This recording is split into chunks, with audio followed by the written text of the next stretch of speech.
What is good? What is good? What is good, everybody? Listen, I have to apologize. I am really late on getting every goddamn thing out, bitch. Um, I'm late for last week's episode of Scandal. I'm late for last week's episode of Bring It. I'm late for Love and Hip Hop from this week. And now I'm here to give y'all a little commentary for the quad. Please forgive me. Rotating shifts at my job. I'm a nurse. All y'all RNs out there, y'all know how the fuck this shit is, bitch. But I'm here to give y'all a little commentary on Quad Season 1, Episode 2, Elevators. I'm gonna get right down to it. Y'all know how I do my shits. I'm not about to sit here and review the whole damn episode. I'm not doing all that shit. Y'all can go to somebody else's commentary that do all that. I'm not doing all that. I'm giving y'all my thoughts and opinions on what went on in the episode. But I might recap some parts of the episode just so y'all can understand where the fuck I'm coming from.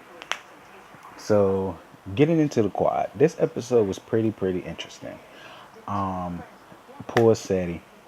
Child, the Pole 9 came and then arrested Cedric, thinking that he killed his damn girlfriend. And we all know he didn't do that shit. He ain't even know her ass was coming. Her ass just popped the fuck up there. I guess because she was scared of somebody doing something to her. She probably felt safer being with a man, one. And, being at a college where, should anything pop off, is people there that'll probably help her. But bitch, you saw what the fuck that landed her ass. She's laying in the field stinking.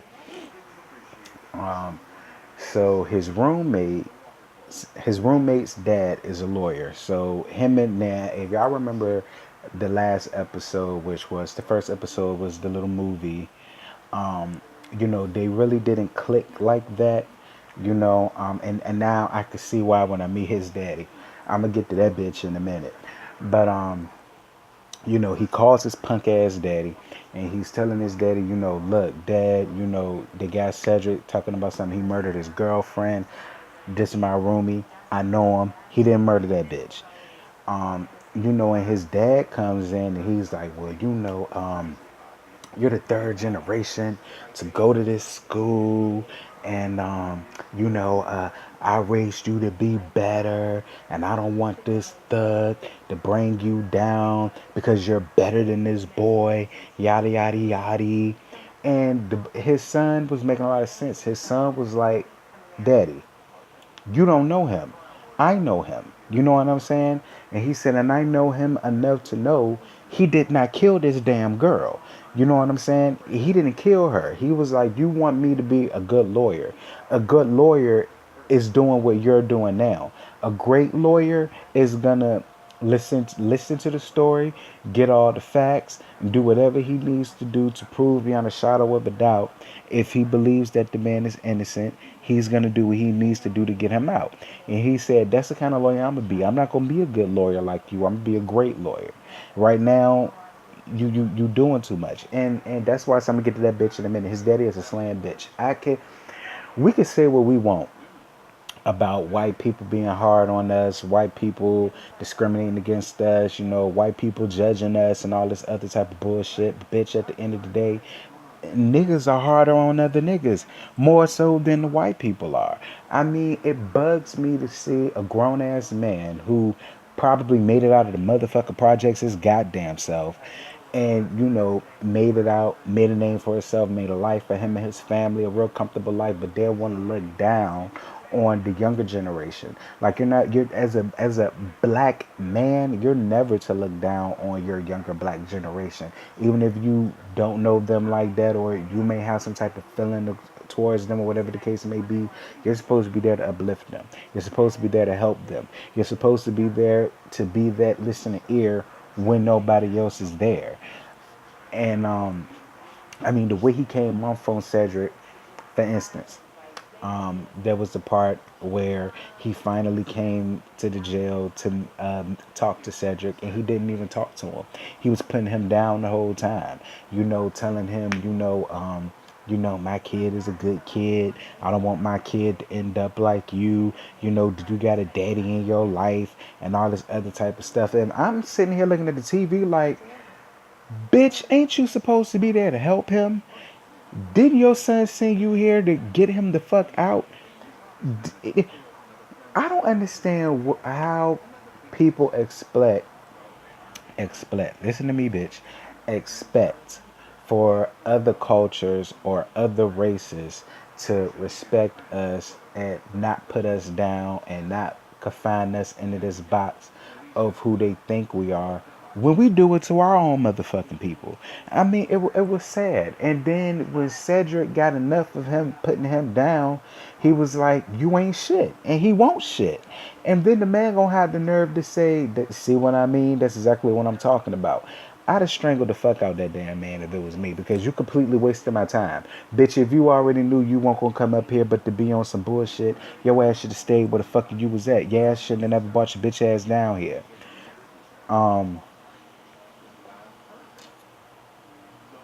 My bad, y'all. This my boo. I'm gonna tell him to call him back later on. Anyway, back to what the fuck I was saying, bitch, because this shit done pissed me off. Like, we getting times right now where, you know what I'm saying, we're already dealing with racism again, racism and politics again, this and that and the third, and then here he is, it's bad enough we got to deal with this shit from the other minorities, but bitch, we got to deal with it from your Uncle Tom ass too. Get the fuck out of here. That shit pissed me the fuck off, bitch. Y'all don't understand how mad I was over here. I said, get this black pina colada looking ass nigga the fuck off my TV before I hurled this motherfucker out the window. Cause he did it for me. He pissed me off. And then he don't even know this kid. He's only judging him because you know what I'm saying, how he see him, how he view him. But, you know, they did a flashback on his birthday, and y'all know Demetria Dee McKinney is playing his mama. That bitch was hitting the birthday vocals, okay? He was a little younger back then, and she was making his cake, and they was about to, do his birthday wishes and blow out the candles, and gunfire erupts. So the cake falls, and she pins him down to the ground, and she's on top of him, and they wasn't shooting at them, but it was shooting in the neighborhood. And after it all finished, she told him, she said, this is why I don't want you outside when it's dark. This is why I always want to know where you're at, where you are, what are you doing, what you going on. Because her whole thing is you can be easily influenced out here. This man don't know shit about him, but I'm glad they showed this part because Cedric is actually a very smart, intelligent young man. She was talking about how he was doing crossword puzzles, bitch, in ink. Crossword puzzles in kindergarten. He was the best speller, the best reader. He can do equations in his head faster than a person can do it on a calculator or on pen and paper. And it's like, you don't know nothing about this young man. You don't even know what he can do. You're just judging him off of what you see. And it's crazy. It's crazy. It's crazy. And I'm harping on it, and I'm gonna harp on it because it's crazy. I don't like that shit. It pisses me off. We as black brothers, we need to do better. We need to do better. We need to do better. We need to do better. We are expecting the younger folks to be better. We have to be better, and we have to do better by them. But I'm glad they put that in the series because people need to know about this shit. Like stereotyping people, get the fuck out of here with that. You should never stereotype any fucking body because you never know who the fuck you never know who's gonna give you your last drop of water one day. You know what I'm saying? You never know who you're gonna have to crawl to for your last bit of help. You know what I'm saying? So he need to do better. He need to do better. Girl, Jason Pitts, EKE Kobe Bell, was playing the owner of a strip club because the water at the school got cut off. How the fuck do y'all let your water get cut off at a historically black college? I'll never understand. But bitch, it happened. So she would, but she update, like I said in the last commentary on this, when the school is going under. So I mean, I guess is not, too surprising that the goddamn water got cut off. So the coach, and I can't think y'all need to put it down in the comments what the fuck that man played in. I'm thinking it's a Tyler Perry movie, but I can't think of the movie he in. But he played in something else before with his fat chocolate ass. But he took him.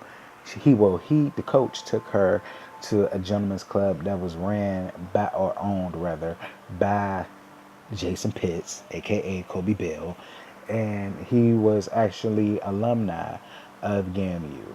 And the coach figured, hey, he's alumni, he's doing great for himself, you know, maybe he don't mind giving us a loan to get the water cut back on, seeing as though how this is his alma mater. We gave him his degree, opportunity to have what he has, maybe he'll help. And she comes there, and she was kind of side-eyeing him a little bit, which I could kind of understand. I mean, you want me as a woman to meet you at a gentleman's club, and then we got to conduct business in the midst of the club, like you ain't got no motherfucking office for us to go to and handle this shit in a professional environment. I mean, it's bad enough me as a woman got to come here and see half nigga bitches running around. Probably half of them probably go to my goddamn school, bitch. You don't never know. So, he made a little comment, a little joke about, well, if you want some money, reach into my pocket, whatever you pull out, you can have.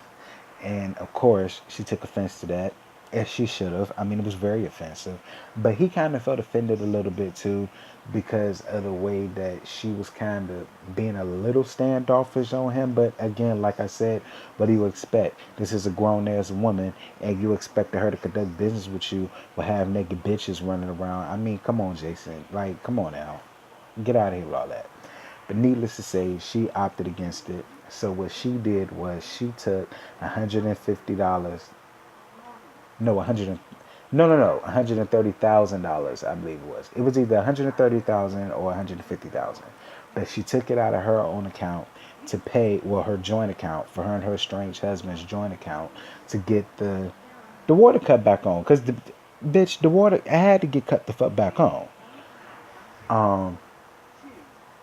So the husband comes to come and see them for the weekend, and he's telling her, hey, I looked into the joint account, and $130,000 or $150,000, whichever one it was taken out of the account. I want to know what it's for. And so she told him, listen, bitch, the water got cut off, and the bitch had to do what the fuck a bitch had to do. I'm the president. I'm supposed to solve these problems. I have an answer for everything. And I tried to get it. I tried to get a loan, couldn't get it. So I had to do it myself. And he didn't believe her at first, but then when she started crying and he saw the seriousness in it, he believed her. Like, oh, okay, all right, I give you that. That's cool. They made love or whatever, and then he gets up and leaves the next morning, talk about something, he can't do that. Just like a nigga, get the pussy, then you want to come back and say, well, you cheated on me, so, we not good, but, basically, thanks for the sex, bitch, I'm out. I mean, he ain't say it like that, but come on, he a nigga. That's what happened. What else? Sydney, their daughter Sydney. Child. Child, child, child, child, child. I would have been in jail a very, very, very long time ago. That little bitch is a spoiled ass brat. And I think her dad had a lot to do with it. And I think her mom had a lot to do with it too, because she seemed like she was a very busy bitch. Like she's on it. She's on it, she's on it, she's gotta make the money, she gotta make the coin. And I mean, that's good. That's what you're supposed to do. As an adult and as a parent, you're supposed to work and provide and make sure that your kid has everything that they need, so they don't have to go out there looking for it by some other means necessary, by some, totally different people. And I get all that. By all means, bitch, get your coin, get your money, get your guap. But either she's mad because of what her mom did, and that's why she's acting like that, or she's just a spoiler ass bitch anyway. I don't know. But that little bitch and her attitude. Goddamn. Oof. Jesus, I'd have been in jail. Y'all just don't know. I would have been in jail a very long time ago. Her mouth, her attitude, her disposition. I mean, everything that comes out of her mouth, it is just total disrespect. And it's like little girl, little goddamn girl. You's a spoiled bougie bitch, but you need to remember how the fuck you got here. And you need to remember who the fuck gave you everything that you could ever have, that you ever wanted. Don't do that. Like, she really needs an attitude adjustment all the goddamn way. I mean, her attitude is for the birds. But I mean, she's supposed to play an 18, 19-year-old girl because she was underage drinking. So, whatever. Other than that, that was the episode. I mean, nothing too much went on this episode. It didn't give me a whole lot, but for what the episode was, I appreciated it. It was good. Y'all leave me y'all thoughts. Y'all leave me y'all comments. Let me know what y'all think about it, and I will talk to y'all later. I'm going to get them other commentaries out to y'all too. All right, y'all. Bye.